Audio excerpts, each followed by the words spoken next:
a breast cancer survivor, and I might add, her brother, Dr. Ian Taras, year after year is one of our biggest fundraisers. So without further ado, I'd like to bring up Lorelle Taras Schirn.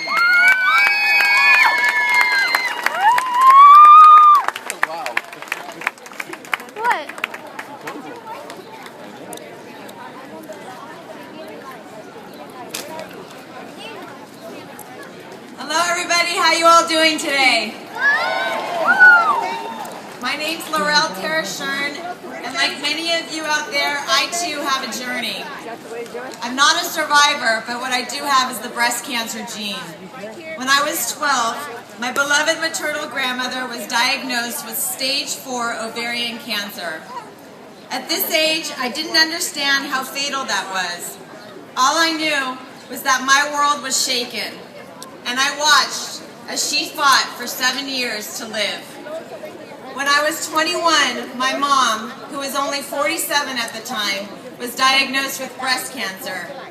Now, my world came crashing down as I remembered my family history. As I watched my beautiful mom fight for her life, my fear and pain increased. It was she who kept me afloat with her positive attitude, courage, strength, and determination to beat this disease. At this time, the talk of a breast and ovarian cancer gene was just a whisper.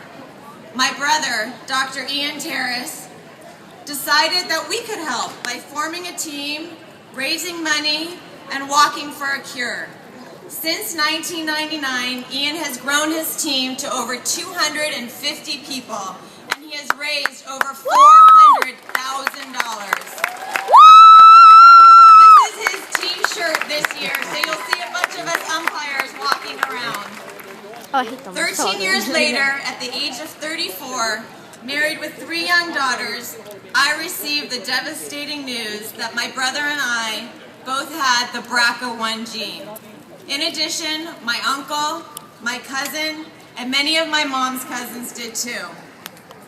I felt like I was punched in the stomach and lost my breath as I learned my chances of getting breast cancer were now over 85%, and ovarian cancer was over 55%.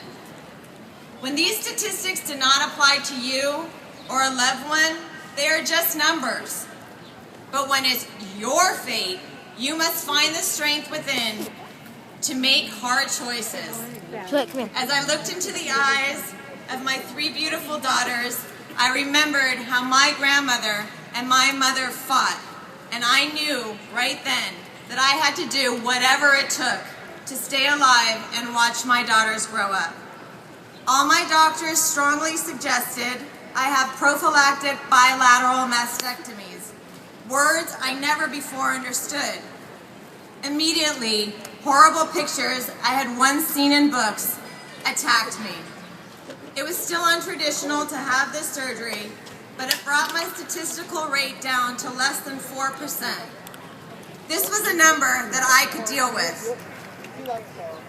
I mustered up the courage, I had the surgery, and I'm here to publicly reveal to all of you they look nothing like the pictures in the book.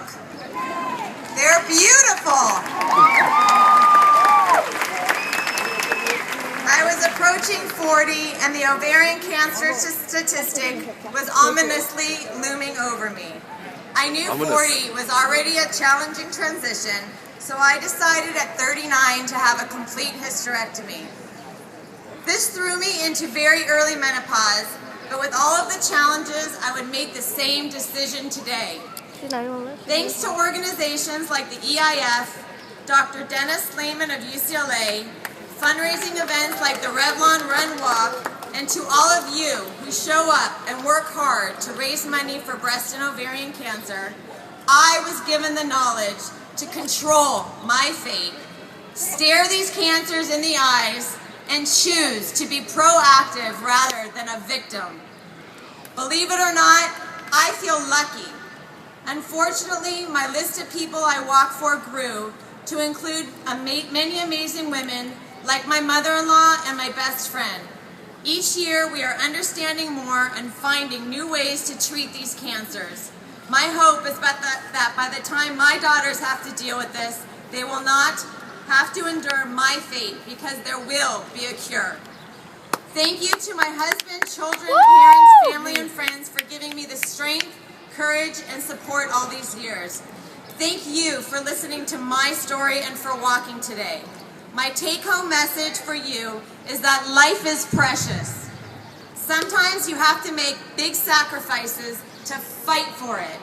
It is scary, exhausting, and mentally and physically challenging, but each of us has the power within us to overcome our impossible.